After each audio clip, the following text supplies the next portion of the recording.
Paano mamuno si Senate President Juan Ponce Enrile. Pero bukod sa mga napanood natin sa telebisyon, may ilang ikinuwento ang batikang senador tungkol sa makasaysayang impeachment trial na ngayon lamang niya inilabas. Narito ang report ni Tina Panganiban Perez. In this trial, to other parties. Sa ipinakita niyang talas at pagiging patas, ang 88 anyos na si Impeachment Court Presiding Officer Juan Ponce Enrile, tinagurian ng maraming rockstar ng impeachment trial. Kaya naman, ang boto niya ang isa sa mga pinaka-inabangan.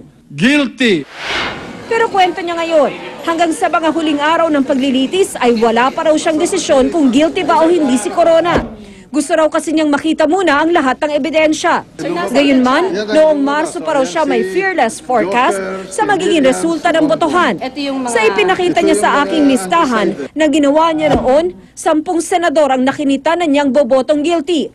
Bagay na nangyari nga sa botohan, tama rin ang hula niya sa kung sino-sino ang mag-aakwit. Siya naman, kasama sa mga inilista niya noon bilang undecided. Pero kailan kaya siya nakumbinsing guilty nga si Corona?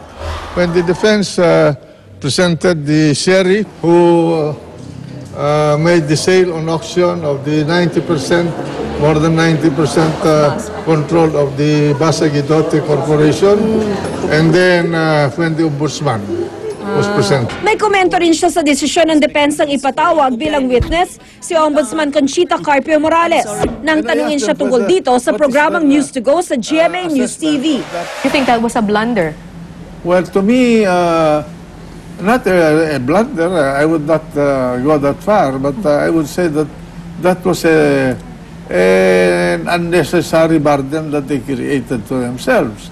Because the ombudsman has the power of investigation. You bring the ombudsman in your as your witness. First of all, you will be bound by what she would say, kasi testigo and nyo. then you do not know what she was going to say. And as what has happened, she brought out these detailed documents of transactions over 8 years, which nobody, in my opinion, could possibly invent. Nagkamali rin niya ang depensa nang ito mismo ang mag-ungkat sa issue ng ill-gotten wealth kahit may ruling ng impeachment court na di ito pwedeng talakayin. Ang problema doon, yung presentation nila ng ebidensya nila, unang-una, sila ang nagpresenta ng quantum of income ni Chief Justice at ng kanyang asawa. Element ng illegal wealth yun. Wishes to be excused. Malaki rin daw ang epekto sa kanilang mga senator judge nang biglang umalis ng witness stand si Corona. In a way, it affected the attitude of the members of the Senate because they felt rudely insulted. I think in practical terms, that was contrived. Naniniwala si Enrile na may mga leksyong natutunan ng lahat ng panig sa katatapos lang na paglilitis ang kauna-unahang full-blown impeachment trial sa kasaysayan ng ating bansa. There are lessons to be learned. One, prepare your case very well, both for the prosecution and the defense, and then don't expect to be treated like a baby inside the courtroom. Any impact on governance? Will this make government more transparent? I think this will shape up the system a little bit. Para sa unang balita, Tina Panganiban Perez reporting. Sa ibang balita, mahigit 200 pamilyang nasunugan sa Barangay Singkamas, Makati, nanunuluyan pa rin sa Carmona Sports Complex. May live report si Jay Sabale. Jay? Rhea, kasalukuyan pa rin nga tumutuloy dito sa Carmona Covered Court ang mga nasunugan sa Barangay Tejeros at Barangay Singkamas sa Makati City kahapon. Dito nga sa evacuation area, nagpalipas ng magdamag ang karamihan sa mahigit 200 pamilya na nasunugan kahapon. Ang mga tauhan naman ng Municipal Social Welfare Development abala sa pagbibigay ng paunang tulong sa kanila. Namimigay sila ngayon ng checklist cards para maitala ang mga ibinibigay na relief goods. Nagkaroon din ng head count ng MSWD para masigurong totoong nasunugan ang nandito at hindi nagsasamantala lamang. Meron na raw kasi silang nahuling taga-ibang lugar na kumukuha ng relief goods na para sana sa mga biktima ng sunog. May mga tolda namang itinayo sa lugar ng sunog na tinatauhan ng ilang residente para mabantayan ang mga gamit.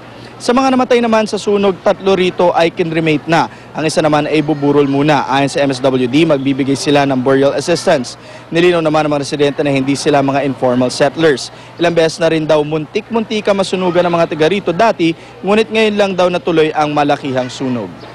Unang-una, yung mga basic needs nila, talagang kailangan nila yon. Pero as of now, pinoprovide naman namin sa kanila yon. And marami din namang mga private institution or NGOs na nagbibigay sa kanila, like mga relief assistance. And ang pangalawa doon, yun nga yung mga construction materials na kailangan nila para ma-reconstruct uli yung mga bahay na nasunog. Samantala, ayon naman sa Philippine Red Cross, kaninang 1:30 na madaling araw, isang residente ang dinala sa ospital matapos itong atakihin ng alta presyon. Rhea? Alright, maraming salamat, Jay Sabale.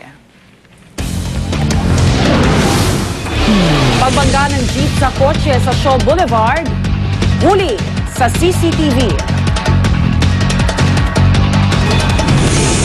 At Manny Pacquiao, binisita ng mga celebrity sa gitna ng ensayo niya sa LA. Huwag pahuli. Tutok lang dito sa Unang Balita.